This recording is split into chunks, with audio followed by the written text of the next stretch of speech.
On a late summer morning, the sun high in the sky and the birds singing in the trees, a young man named Martin Oliva struggles uphill through the dense Krumlov Forest.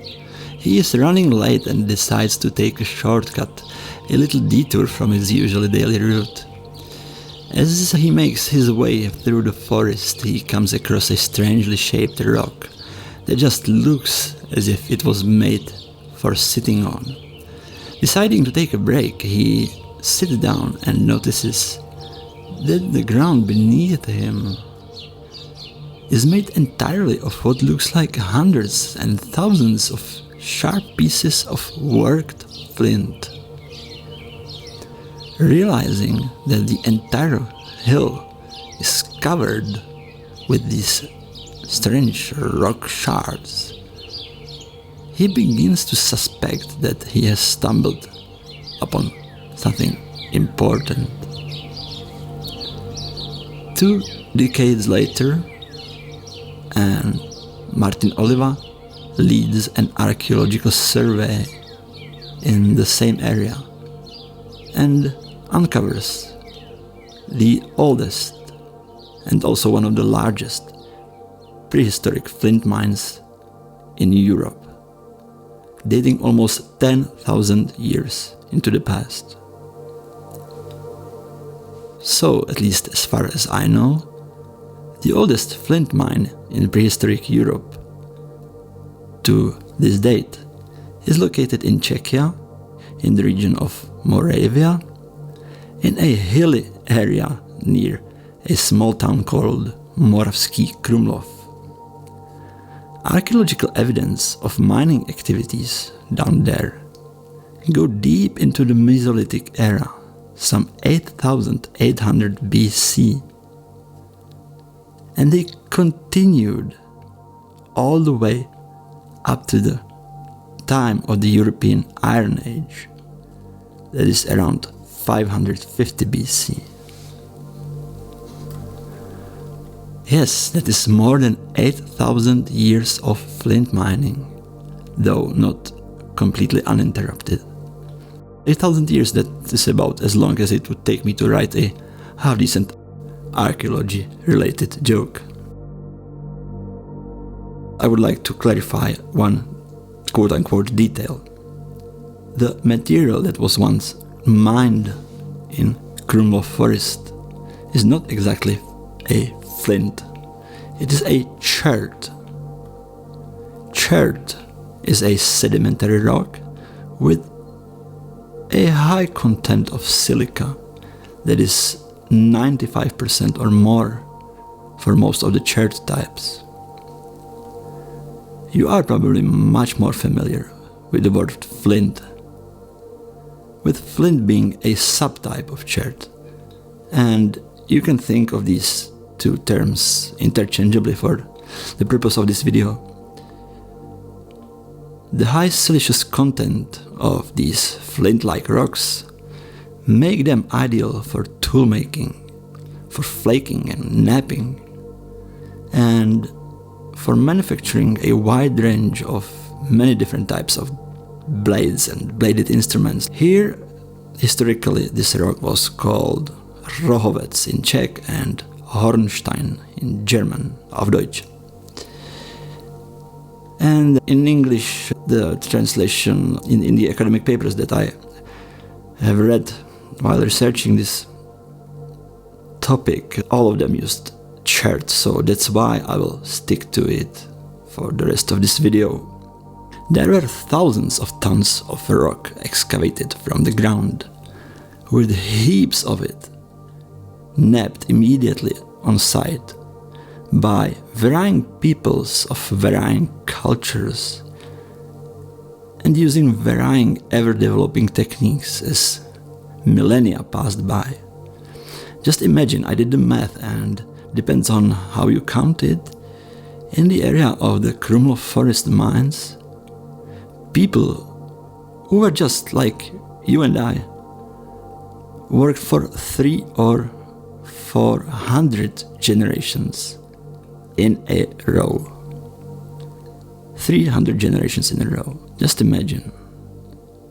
I am usually considering quitting long before I even get to 300 or 400 minutes of continuous work. But these people? Only a fraction of this huge amount of a rather mediocre or even low quality flint, chert, I'm sorry, was eventually used as tools, was eventually used at all. And in later periods, most of it was, for some reason, redeposited back in the mine shafts, and on top of them, covering the hills with a layer of man-made knapping and mining waste material. This layer covering the hilltops with the mines below is between 1 and 2 meters thick or deep. All this happened in deep prehistory, and with motivations we may never get to understand fully. Similar type of, let's say, baffling place where a whole hills are being artificially buried or were buried, where large-scale human projects were buried, and that we have no good explanation for,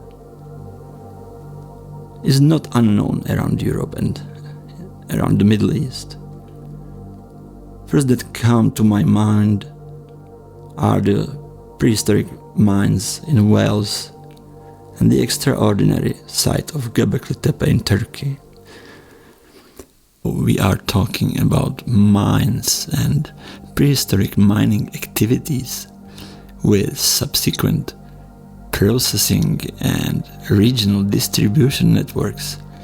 It is necessary to keep in mind that a large part of the activities that took place in the area of Krumlov Forest is simply out of ordinary, and we can only classify it as ritual, despite this term being notoriously vague and empty.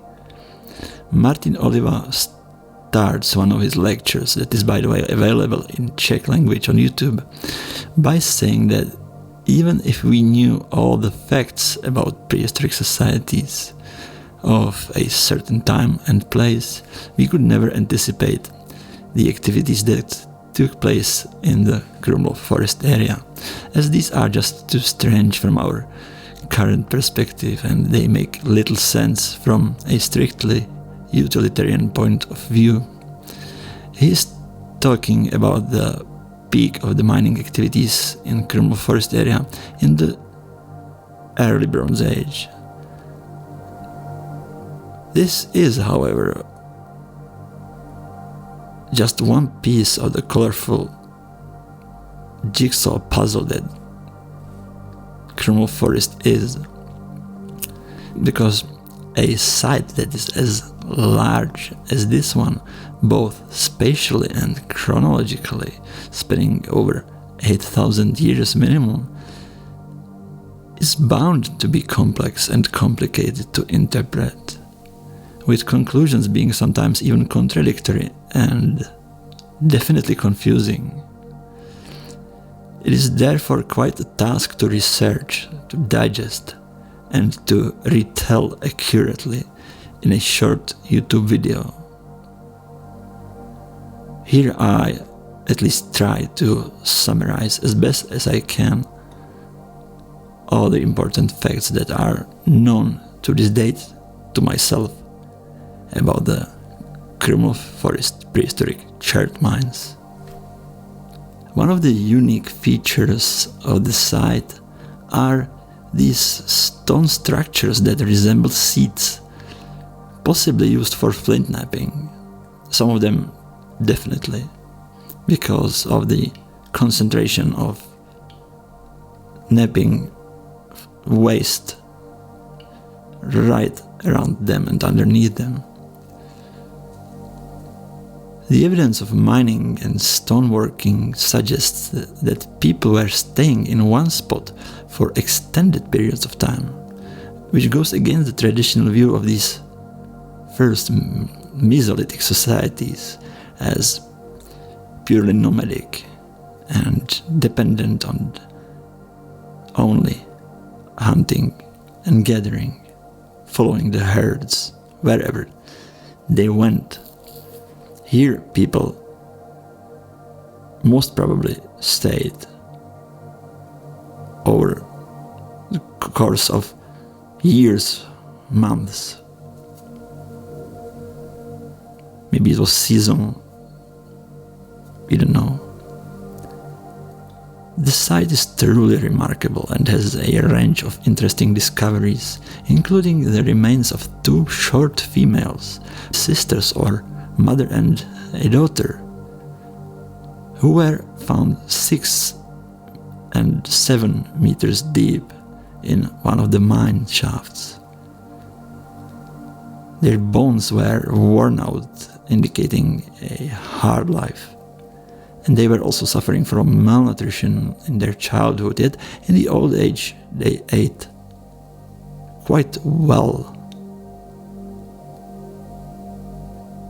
We can only speculate, but it is quite probable that they did work in the mines, and that it is not a coincidence that these 2 individuals are the shortest of all the human remains available to the archaeologists from this era in this place. Another strange discovery was a newborn human baby laid on top of one of these corpses, these female corpses, and also some dog bones found near the other. What is weird is that this baby was not genetically related to these 2 women. The Krumlov Forest site in Moravia was a site of extensive chert extraction during the Mesolithic period. Despite the quality of the chert being mediocre, the sheer scale of the quarrying suggested that it had a significant social purpose. This quarrying was taking place at a time when the first Neolithic settlements were appearing in neighboring Austria, indicating that changes were also occurring in southern Moravia. The size of the settlements and quarrying indicate a high degree of sedimentarity, which is also seen in the spread of the chert hundreds of kilometers beyond the borders of the country.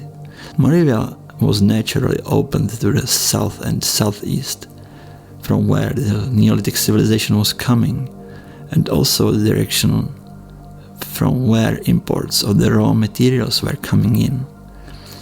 The Mesolithic period in Moravia is characterized by a limited number of sites, but these sites are relatively extensive and concentrated in the lowlands along southern Moravian rivers such as the Jihlava River and Die River. The high degree of sedimentarity in southern Moravia is demonstrated by the large settlements in the area and extensive quarrying of Jurassic chert in Krumlovský Forest, Krumlov Forest, which indicates a high level of human activity and social organization. The Jurassic chert that was quarried in Krumlov Forest was the only raw material that was spread over a large area, even beyond the borders of Moravia to Bohemia, southern Poland and lower Austria, suggesting a strong social network among these communities. This mass-scale activity with no evident practical purpose suggests that certain social changes were also occurring in southern Moravia, such as the construction of labor-intensive monuments, which also appeared in forager communities in the Near East. See Göbekli Tepe. Right? This suggests that these phenomena preceded Neolithization and were not a consequence of it, as traditionally believed. The extraction of chert in the Krumlov Forest was a laborious process, but it had mainly social meaning and served to strengthen ties to the ground or to a certain area. One mining pit in the district yielded dates from both late Mesolithic and early Neolithic, indicating that the last foragers may have guided the first farmers to the chert outcrops and that they worked together for some time.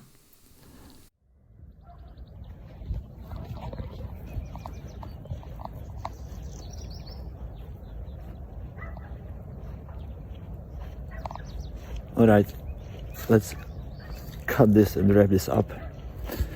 The only reason I made this video is to share the knowledge. Maybe you can even call it to raise awareness of this site that deserves to be known about, and mainly to be much better protected than it is now. We got organizations, associations like UNESCO World Heritage Sites, and I truly, honestly believe that this site deserves such listing and level of protection. And that's why I made this video mainly. My name is Michael. This is the Ancient Bohemian channel. Please like, subscribe and share mainly with your friends and family.